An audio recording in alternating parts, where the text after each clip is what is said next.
Kwa namna Yanga ilivyoanza na gia kubwa kwenye michuano ya ligi ya mabingwa barani Afrika hatua ya makundi, ni dhahiri kwamba ikiendeleza kile ilichoanza nacho Yanga kwa msimu huu wa 2025-2026 inaweza ikafika mbali zaidi kwenye michuano hii.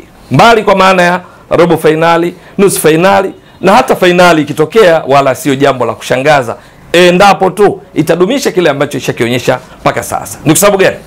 Yanga ina rekodi mbili za kibabe sana mpaka sasa. Ya kwanza, Yanga ambayo kwenye kundi lake la B ni miongoni mwa timu mbili za juu ikiwa na pointi 4, idadi ya pointi sawa na Al Ahli ya Misri, lakini ikizidiwa tu kwa tofauti ya mabao ya kufunga na kuruhusu, imeifanya iwe miongoni mwa timu zinazofanya vizuri sana hivi sasa. Ni kwa sababu ni timu ambayo mpaka sasa rekodi ya kibabe inayoishikilia ni ile ya kuwa miongoni mwa timu mbili tu katika hatua ya makundi ligi ya mabingwa barani Afrika, ambapo mpaka sasa mechi zimechezwa 2-2 kuwa haijaruhusu bao. Ndiyo, Yanga inashikilia rekodi hii. Kwa wao Yanga na Pyramids ya Misri ambao ni mabingwa watetezi wa michuano hii ya ligi ya mabingwa barani Afrika. Hii ni rekodi ya aina yake kwa Yanga kwa sababu katika msimu uliopita, kwa mfano, kwenye ligi ya mabingwa barani Afrika hatua ya makundi, mechi ya kwanza walipigwa 2-2 na Al Hilal Omdurman.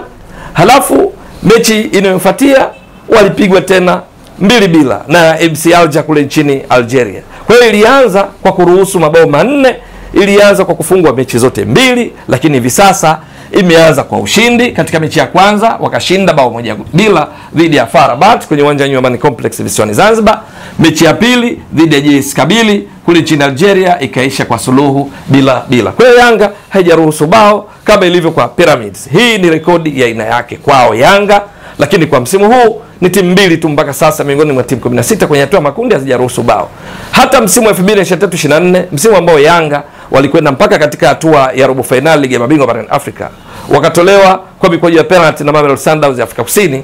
Kuanza kwake haikuanza vizuri hata kidogo. Tunakumbuka vizuri. Ilianza kwa kucheza dhidi ya CR Belouizdad kule nchini Algeria, ikafungwa 3-0 katika mechi ambayo iliupiga mwingi, ikapiga mashuti 4 kulenga shabaha. CR Belouizdad wenyeji wao walipiga mashuti 3 tu ya kulenga shabaha, wakimiliki mpira chini ya 50%. Yanga ndio ikimiliki mpira zaidi, lakini Yanga ikafungwa 3-0. Mechi inayofuatia ikatoa sare ya 1-1 na Al Ahli kwenye uwanja wa Mkapa jijini Dar es Salaam. Bao la Yanga tunakumbuka lilifungwa na Peudo Pacome Zouzoua. Kwa hiyo ilianza kwa kuruhusu mabao katika mechi zote mbili. Mechi mbili karuhusu mabao 4, lakini ilianza kwa kupata pointi 1 tu. Msimu huu ina pointi 4 baada ya kushinda na kutoa suluhu.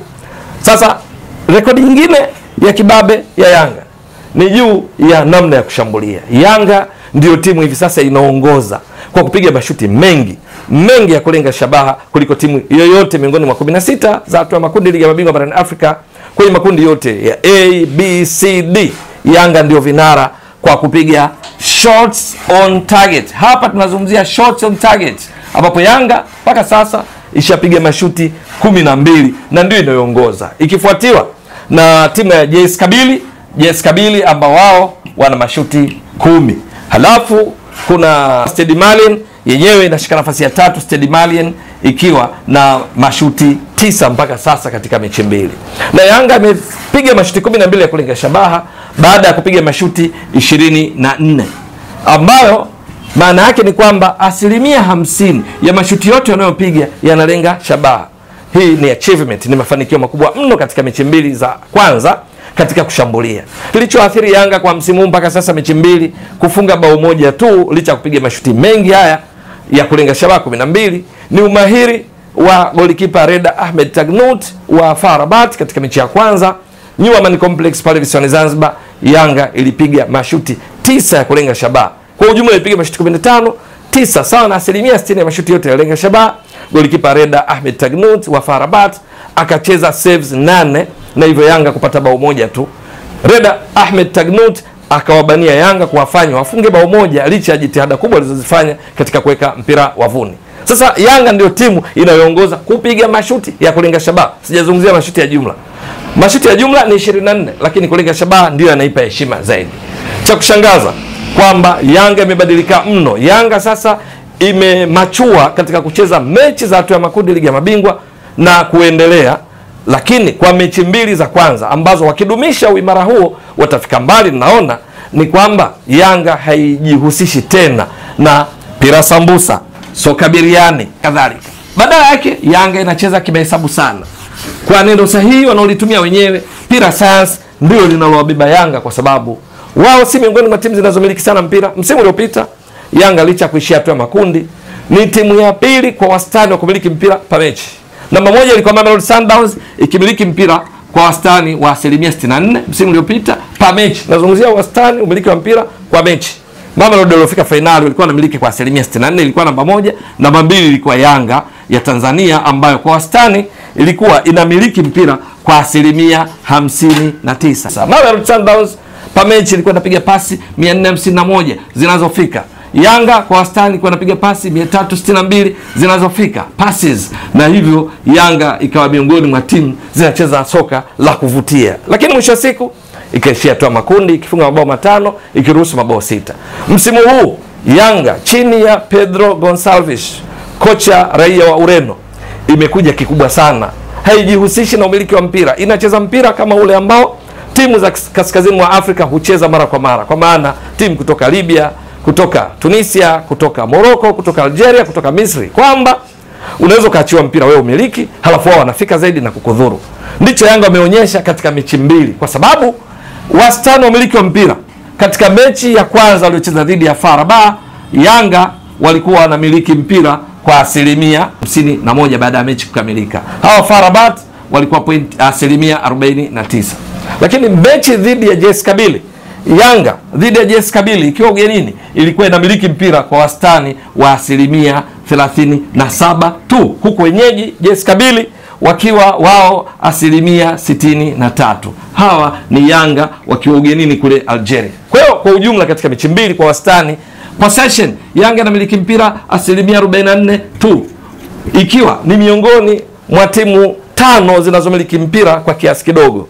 Yanga imeipita umiliki wa mpira MC Alger ya Mwalimu Roland Mokwena ambayo yenyewe inamiliki mpira kwa wastani 42% katika mechi mbili. Imepita timu za Popo ya kule nchini Jamhuri ya Kidemokrasia ya Kongo, imepita Power Dynamos, imepita Rivers United ya Nigeria. Kwa maana kwamba Yanga timu zilizozipita kwa umiliki wa mpira kati ya 16 ni timu 4 tu. Lakini timu kama Mamelodi Sundowns inamiliki mpira zaidi kwa 71.5. Yanga 44%, lakini ni Yanga ndio ambayo inapiga mashuti mengi zaidi ya kulenga shabaha kuliko timu yoyote. Kwa hiyo unaweza kupata picha. Haimiliki sana mpira, lakini ndio inayopiga mashuti mengi ya kulenga shabaha.